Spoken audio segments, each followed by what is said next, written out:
గ్రాముల బంగారాన్ని విడిపించి ఆ రోజు ఆన్లైన్ రేటుకే మేము కొంటాం. Sharma gold company. Hi hello welcome to our channel. ఈరోజు మనతో పాటు ఉన్నారు దైవజ్ఞ బ్రహ్మశ్రీ వీరపురం సుబ్రహ్మణ్య స్వామి గారు. నమస్కారం గురువు గారు. శుభాశీస్సులు అండి. గురువు గారు, ఈ ఆంధ్రప్రదేశ్లో ఎన్నికల వాడి వేడి స్టార్ట్ అయిపోయింది. ముఖ్యంగా ఇంతకుముందు జగన్ గారికి చంద్రబాబు ఒక్కడే కాంపిటీషన్, కానీ ఇప్పుడు జగన్ గారికి సొంత ఇంట్లోనే ప్రతిపక్షం తయారైపోయింది చెల్లి రూపంలో. సో ఇప్పుడు ఇన్ని సిచ్యువేషన్స్ ఎదుర్కొంటున్న జగన్ మళ్ళీ ముఖ్యమంత్రి అవుతాడా లేకపోతే చంద్రబాబు అవుతాడా అనేది ప్రశ్న. ఏమంటారు మీరు? వాస్తవంగా జ్యోతిష్య ప్రకారంగా కానీ లేదా ప్రజానాడి ప్రకారంగా కానీ ఏంటంటే కొత్త ఒక వింత, పాత ఒక రోత. అయితే ఇందులో దైవ నిర్ణయం అనేది కూడా ప్రధానమైనటువంటి అంశం. దైవ నిర్ణయం అంటే ఎవరిని అదృష్టం అనేది వరిస్తుంది అన్నది ముఖ్యమైనటువంటి అంశం. ఎందుకంటే ప్రజానాడికి దైవానుగ్రహానికి ఏంటంటే దైవానుగ్రహం వల్ల ప్రజలలో మార్పు అన్నది ప్రారంభమవుతుంది. అంటే వాళ్ళ మైండ్ సెట్ అనేది, మనస్సు అనేది చేంజ్ అవుతుంది. దీని ప్రకారంగా తీసుకున్నట్టయితే మనకు జ్యోతిష ప్రకారంగా దైవానుగ్రహం అనే దాని ప్రకారంగా తీసుకుంటే 100% 100% టీడీపీ గెలిచి తీరుతుంది. అది ఎలా సాధ్యం అవుతుంది? కొంతమంది ప్రముఖ జ్యోతిషులు ఎవరైతే ఉన్నారో, ఇప్పుడు యూట్యూబ్ లో చాలా ఫేమస్ ఉన్న వ్యక్తి ఎవరైతే ఉన్నారో, రీసెంట్ గా జరిగిన ఒక నెల క్రితం జరిగిన ఇంటర్వ్యూలో ప్రిడిక్షన్ మొత్తం పరిశీలించి ఖచ్చితంగా ఇప్పుడున్న ముఖ్యమంత్రి మళ్ళీ అవుతారని చెప్పడం జరిగింది. మీరేమో దానికి విరుద్ధంగా చెప్తున్నారు. ఇది ఎలా నమ్మచ్చు అంటారు మరి? వాస్తవంగా అయితే ఎవరు ఎన్ని అనుకుంటున్నా నేను చెప్పేది కరెక్టు అని నేను చెప్పను. ఎందుకంటే ఇక్కడ రాజకీయాల్ని, పాలిటిక్స్లో ఎవరైతే అధికారంలో ఉన్నారో వాళ్ళ గురించి చెప్పకూడదు, జ్యోతిష ప్రకారంగానే చెప్పాలి.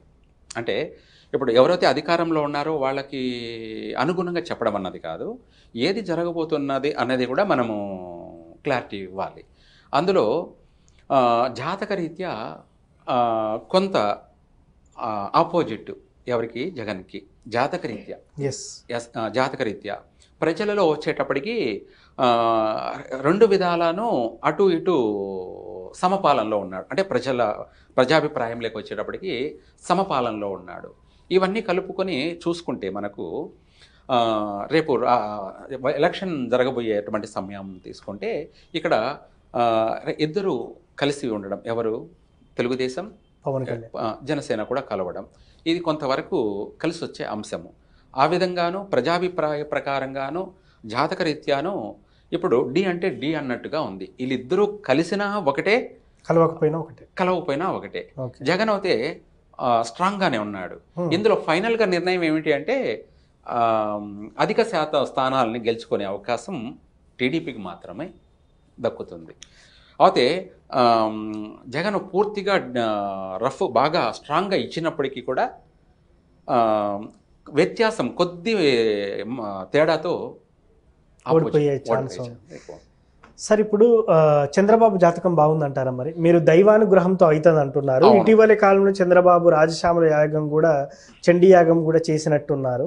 సో అది కూడా ఫలితాన్ని ఇవ్వడం, లేకపోతే ఆయన జాతకరీత్యా కూడా ఫలితాన్ని పొందే అవకాశం ఏదైనా ఉందంటారా మరి? జాతకరీత్యా కూడాను తన జాతకరీత్యా అప్ అండ్ డౌన్లే ఉన్నాయి చంద్రబాబు జాతకరీత్యా. అంటే ఇక్కడ మహర్జాతకుడు అని చెప్పడానికి ఇద్దరిలో ఏ ఒక్కరికి కూడా లేదు.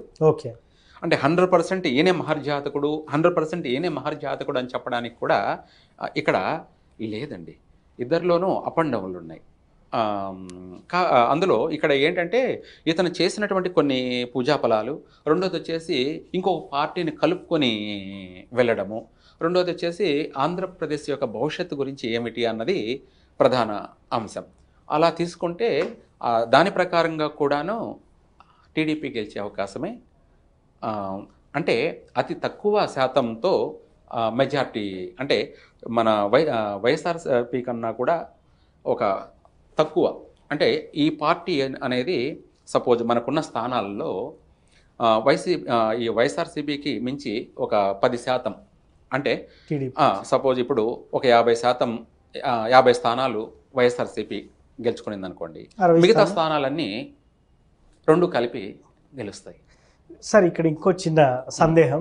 ఇప్పుడు జగన్కు ప్రత్యర్థిగా ప్రతిపక్షంగా తన సొంత చెల్లి తయారైంది కదా, అవును. మరి ఆమె జాతక రీత్యా ఆమెకు రాజకీయ భవిష్యత్తు ఉంటుందంటారా ఈ క్రమంలో? లేదండి, అంతేనా? లేదు. ఆమె చాలా సందర్భాల్లో కూడా జస్ట్ ప్రచారాల వరకే ఉండడం, ఆ తర్వాత పోటీ చేయకపోవడం. ఇప్పుడు తెలంగాణలో రీసెంట్ గా పార్టీ పెట్టి పోటీ చేస్తా అని చెప్పడం, దాని తర్వాత చివరి మూమెంట్ లో విరమించుకోవడం. సో ఆంధ్రప్రదేశ్ లో కూడా అదే సిచ్యువేషన్ జరిగే ఛాన్స్ ఉందంటారా? అంతే. ఆమె ఆ పార్టీకి సపోర్ట్ చేసిన కాంగ్రెస్ లో విలీనం చేశారు కదా, కాంగ్రెస్ పార్టీ ఇంకా ఇప్పుడు నెక్స్ట్ గెలవడం అనేది సాధ్యం కాని పని అండి. సార్ అదే విధంగా ఇప్పుడు ప్రధాన పోటీగా చంద్రబాబు వర్సెస్ జగన్ అని అంటున్నారు.